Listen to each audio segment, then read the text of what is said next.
Hawak na ng mga otoridad ang nakatalang top 1 most wanted person sa kasong murder matapos itong maaresto ng kapulisan sa Zamboanga City. Patrolwoman Amy Gian Cortez sa report.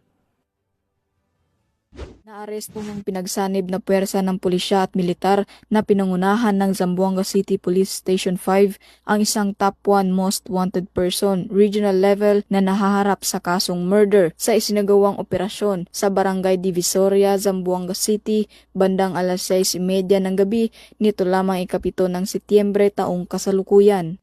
Kinilala ang suspect na si alias Hakim, 41 anyos, may asawa, isang construction worker at residente ng sitio ng Upper Bungyao, Barangay Bungyao, Zamboanga City.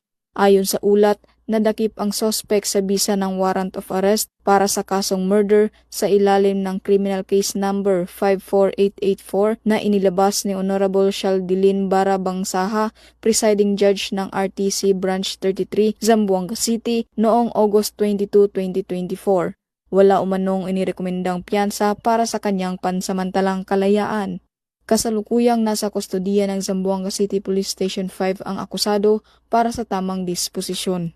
Layunin ng PNP ang pagtugis at pag-aresto sa mga wanted person upang mapanagot sa batas, mapanatili ang kapayapaan sa komunidad at maihatid ang hustisya para sa mga biktima. Mula dito sa tanggapan ng kapulisan sa Region Siyam, ako ang iyong PNN correspondent, Patrolwoman AG Cortez, alagad ng batas, tagataguyod ng Balitang Pulis.